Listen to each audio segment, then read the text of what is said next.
Hello, Tim Gavel here for the Region Media Group. We're down here at Nichols Oval with the Gungahlin Bulls in anticipation in the lead up to the 22nd of May, the Indigenous Round, and a special jumper has been designed for the Gungahlin Bulls by Richie Allen Jr. Alongside me is Trey Holton-Williams, who's the captain, and obviously it's a special moment, isn't it, to have this Indigenous Round? Yes, it's very exciting for a few of the Aboriginal boys here playing with the club, and also for the Gungahlin Bulls having the first time in Indigenous, having an Indigenous round here. So yeah, it's very exciting. It's been a long time coming, hasn't it? Yeah, it has. Yeah. As I said before, everyone's very excited about it. Yeah. And what about you? You enjoying leading the side this year? Yeah, it's good. We're 5 from 5 now, so it's always good winning, and especially at a good club like Gungahlin. Yeah, it's been good. What's the reason for the success, do you think? I think everyone's working for each other.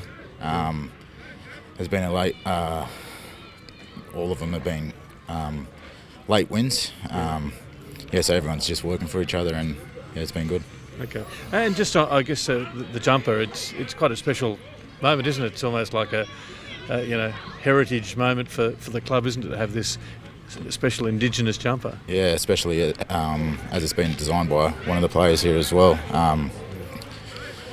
So everyone's very excited to play. Yeah, ready to go. Yeah. Good on you, Trey. Thanks very much for that. Thank you. I'll grab the coach here, Neil Bushrak. And Neil, it's a great moment, isn't it, for the club? Oh, look, yeah, as Trey said, the Bulls itself has had a strong tradition with Indigenous players over their history. Yeah. And I think currently we've got, just in first grade alone, I think we've got 7 current Indigenous players, and then we've got more throughout the club. So for us as a club, it's really important for us to help represent the Indigenous population of the Bulls. Yeah, and really player-driven to a certain degree with Richie Allen Jr.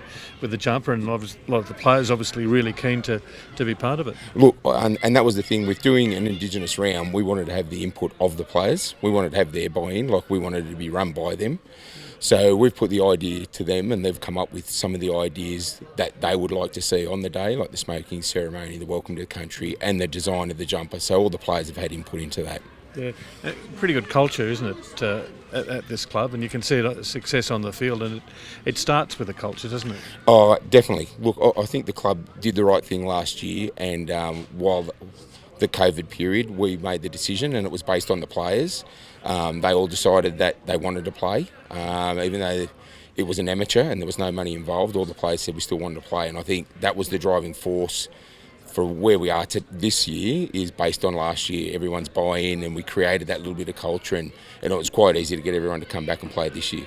What about you? It must be quite a good feeling to know the club is sort of going in this direction.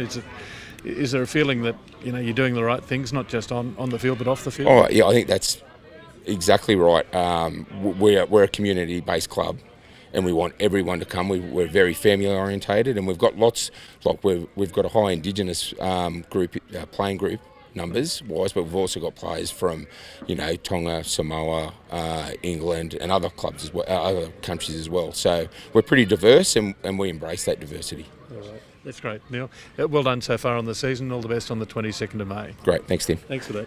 Thanks very much, Trey.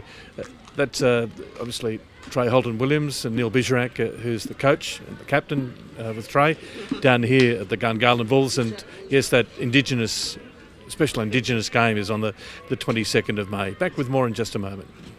This week's Sports Wrap proudly brought to you by Rubik 3. Hello, Tim Gavel. Welcome back to Nichols Oval. I'm down here, of course, with the Gungahlin Bulls, but time to go around the grounds, and the Canberra Raiders take on the Bulldogs this weekend as part of the Magic Round in Brisbane. A lot of changes to the Raiders side because of injury. Also, Josh Hodgson returning on the bench in place of Savila Havili. But you have a look at the players out through injury. Tarpanay, Sutton, Rapiner, all out, and that means that Dynamis Louis, Semi Valimi and Ryan James get another opportunity. But it is the Magic Round, all games being played at Lang Park in Brisbane. The Raiders have lost 5 in a row and no doubt will be desperate this weekend to avoid going down 6 in a row. This time they play the Bulldogs. Now the Brumbies play the Crusaders. The Brumbies went down to the Reds in the dying moments of the Super Rugby AU final on the weekend. Now it's the Trans-Tasman competition, and the Brumbies head to Christchurch to play the Crusaders this weekend. Pretty tough ask. The Crusaders, the champions of New Zealand. 3 matches in New Zealand as part of this series. They played the Chiefs and the Blues before returning home to play the Hurricanes and the Highlanders. So pretty tough ask. The Crusaders, the Chiefs and the Blues. It is, by the way, a bye this weekend in the John Ident Cup in local club rugby.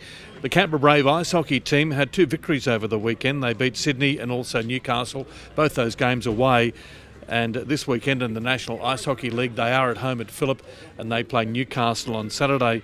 Now, Keely Frolling, the 2-time championship player with the UC Canberra Capitals, has signed with the Sydney Uni Flames for next season's WNBL. So major blow there, you'd think, for the UC Canberra Capitals. This is Tim Gavel signing off for the Region Media Group.